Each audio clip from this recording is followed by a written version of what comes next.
আসসালামু আলাইকুম। কেসি model school and college কর্তৃক আয়োজিত অনলাইন ক্লাসে সবাইকে স্বাগত। আমি শায়লা শিরিন, সহকারী শিক্ষক, জীববিজ্ঞান বিভাগ, সিনিয়র সেকশন। আশা করি নবম শ্রেণীর সকল শিক্ষার্থীরা অনেক ভালো আছো এবং তোমরা সবাই সুস্থ আছো। আজ আমি তোমাদের জীববিজ্ঞান বিষয়ক একটি ক্লাস নিতে যাচ্ছি। তোমাদের জীববিজ্ঞান বইয়ের পঞ্চম অধ্যায়ের নাম খাদ্য, পুষ্টি এবং পরিপাক। আমাদের আজকের আলোচনার বিষয় হচ্ছে পরিপাক ও পরিপাকতন্ত্র। শুরুতেই আমরা প্রাথমিক কিছু ধারণা অর্জন করি। মানবদেহ অসংখ্য কোষের সমন্বয়ে গঠিত। এই কোষগুলোকে সজীব এবং কার্যকর রাখতে হলে সময়মতো খাদ্য সরবরাহ প্রয়োজন। জীবন ধারণের জন্য চাই খাদ্য। আমরা জটিল খাদ্য খেয়ে থাকি। আমরা এও জেনেছি জটিল খাদ্য দেহকোষ সরাসরি গ্রহণ করতে পারে না। খাদ্যকে শোষণযোগ্য ও কোষ উপযোগী করতে হলে তাকে ভেঙে সরল এবং তরল অবস্থায় রূপান্তরিত করা আবশ্যক। এ কাজকে খাদ্যের হজম ক্রিয়া বা পরিপাক বলে। হজম কাজ সম্পন্ন করার জন্য বিভিন্ন অঙ্গ নিয়ে গঠিত হয় পরিপাক নালী বা পৌষ্টিক নালী। এর সাথে রয়েছে কতগুলো জারক রস ও সাহায্যকারী এনজাইম নিঃসরণকারী গ্রন্থি। আমাদের পরিপাক নালী বা পৌষ্টিক নালী মুখগহ্বর থেকে শুরু করে মলদ্বার পর্যন্ত বিস্তৃত।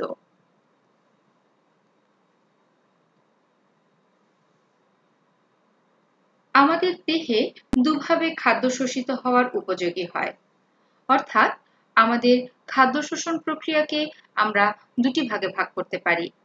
প্রথমত যান্ত্রিক প্রক্রিয়া এবং দ্বিতীয় হচ্ছে রাসায়নিক বিক্রিয়া। ১. যান্ত্রিক প্রক্রিয়া। খাদ্যদ্রব্য মুখগহ্বরে দাঁতের সাহায্যে চিবানো হয়। সর্বপ্রথম চিবানোর ফলে খাদ্যবস্তু ছোট ছোট টুকরায় পরিণত হয়। পাকস্থলী এবং অন্ত্রের মধ্যে এই টুকরা খাদ্যবস্তুগুলো মণ্ডে পরিণত হয়। ২. রাসায়নিক বিক্রিয়া। রাসায়নিক প্রক্রিয়া পরিপাকের দ্বিতীয় ধাপ। পরিপাক রসের এনজাইম খাদ্যের রাসায়নিক ক্রিয়াকে ত্বরান্বিত করতে সাহায্য করে। এতে খাদ্যের জটিল উপাদানগুলো ভেঙে দেহের গ্রহণযোগ্য সরল উপাদানে পরিণত হয়। তাছাড়া দেহকোষের ভেতরকার কর্মকাণ্ড এই এনজাইমের ওপর নির্ভরশীল।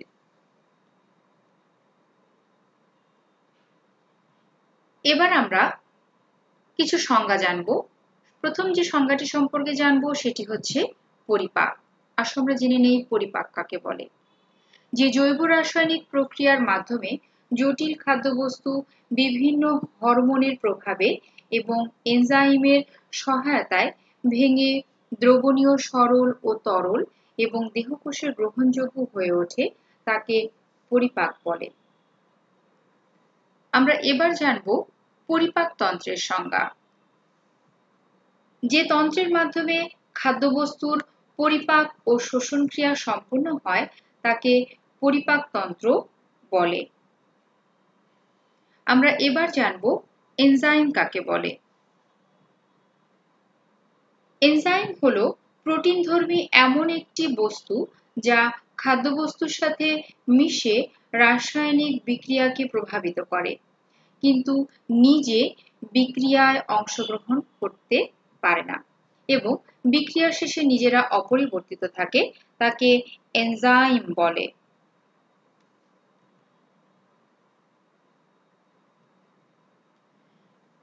এখন আমরা মূল আলোচনায় যাব। শুরুতে আমরা জেনে নেই পরিপাকতন্ত্রের ছকটি সম্পর্কে।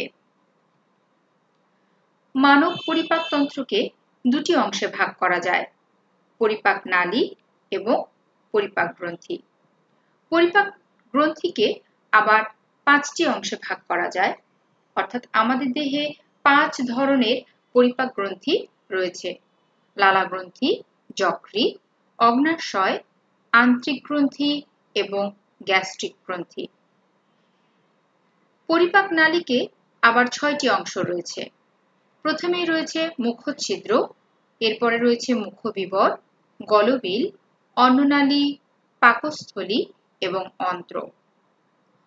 অন্ত্রকে আবার তিনটি অংশে ভাগ করা হয়েছে: ক্ষুদ্রান্ত, বৃহদান্ত্র এবং পায়ু। ক্ষুদ্রান্ত তিনটি অংশে বিভক্ত: ডিওডেনাম, জেজুনাম এবং ইলিয়াম। এবং বৃহদান্ত্র তিনটি অংশে বিভক্ত: সিকাম, কোলন এবং মলাশয়।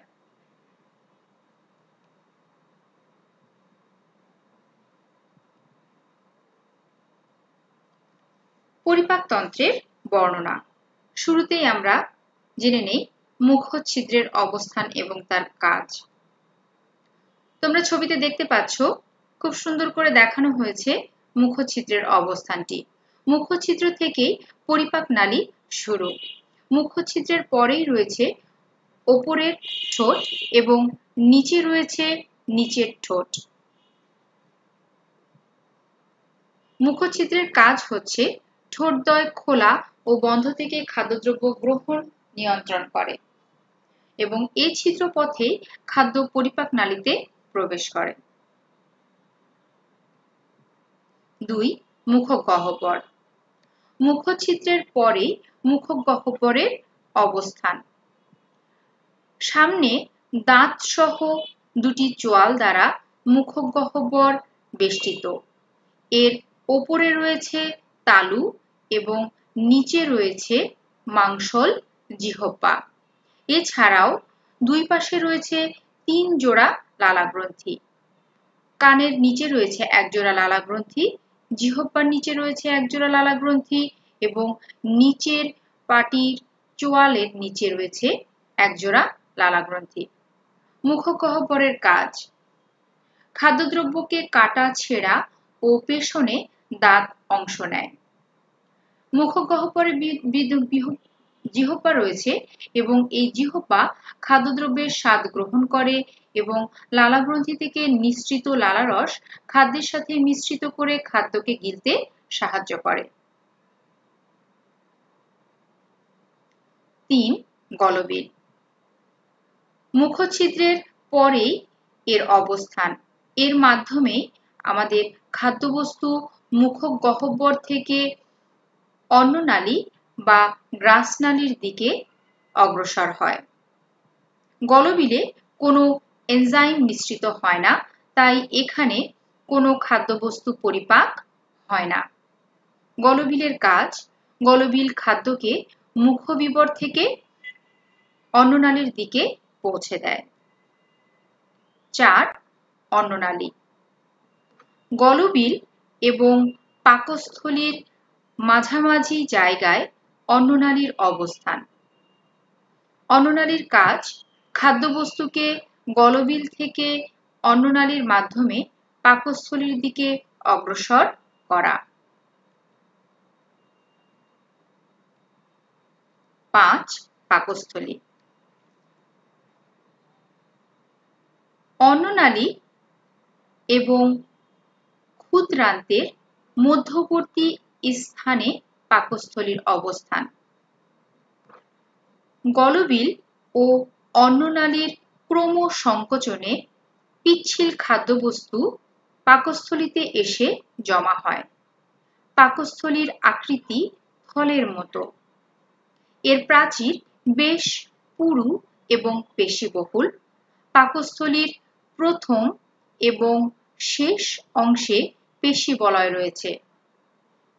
পাকস্থলীর প্রাচীরে গ্যাস্ট্রিক গ্রন্থি নামে প্রচুর গ্রন্থি থাকে।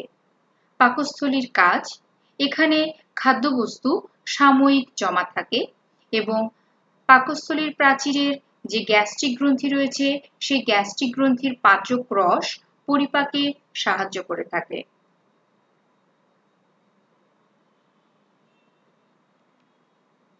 6. ক্ষুদ্রান্ত। ক্ষুদ্রান্ত হলো পাকস্থলীর পরবর্তী অংশ। এটা পরিপাক নালীর সবচেয়ে দীর্ঘ অংশ এবং এটি 3টি ভাগে বিভক্ত: ডিওডেনাম, জেজুনাম এবং ইলিয়াম।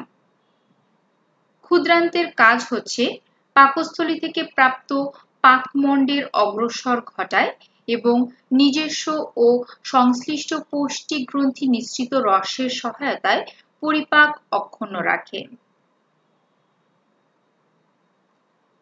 ক্ষুদ্রান্তের প্রথম অংশই হচ্ছে আমাদের ডিওডেনাম।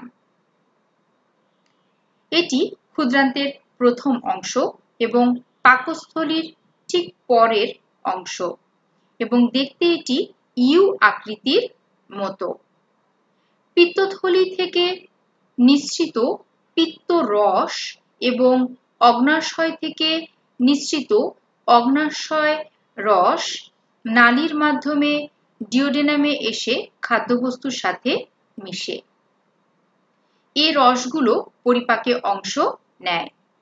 ডিওডেনামে আমিষ, শর্করা এবং স্নেহ পদার্থের পরিপাক ঘটে। খ. জেজুনাম। ক্ষুদ্রান্তের দ্বিতীয় অংশটি হচ্ছে জেজুনাম। জেজুনাম আমাদের ডিওডেনাম এবং ইলিয়ামের মাঝের অংশ। গ. ইলিয়াম। ইলিয়াম ক্ষুদ্রান্তের শেষ অংশ। ইলিয়ামের ভেতরের প্রাচীরে শোষণ যন্ত্র থাকে। ব্যাপন পদ্ধতিতে শোষণ কার্য সমাধার জন্য প্রাচীর গাত্রে আঙ্গুলের মতো প্রক্ষেপিত অংশ থাকে। এদের বিলাই বা বিলাস বলে। হজমের পর খাদ্যের সারাংশ বিলাস গাত্র দ্বারা শোষিত হয়।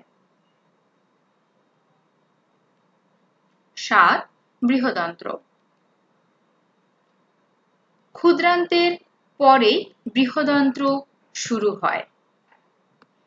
এটি ইলিয়ামের পর থেকে ঠিক পায়ু পর্যন্ত বিস্তৃত। ক্ষুদ্রান্ত ও বৃহদান্ত্রের সংযোগস্থলে ভালভ বা কপাটিকা থাকে।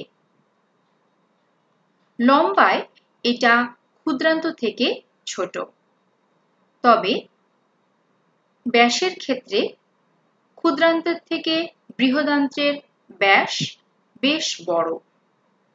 বৃহদান্ত্র 3টি অংশে বিভক্ত: সিকাম, কোলন এবং মলাশয়।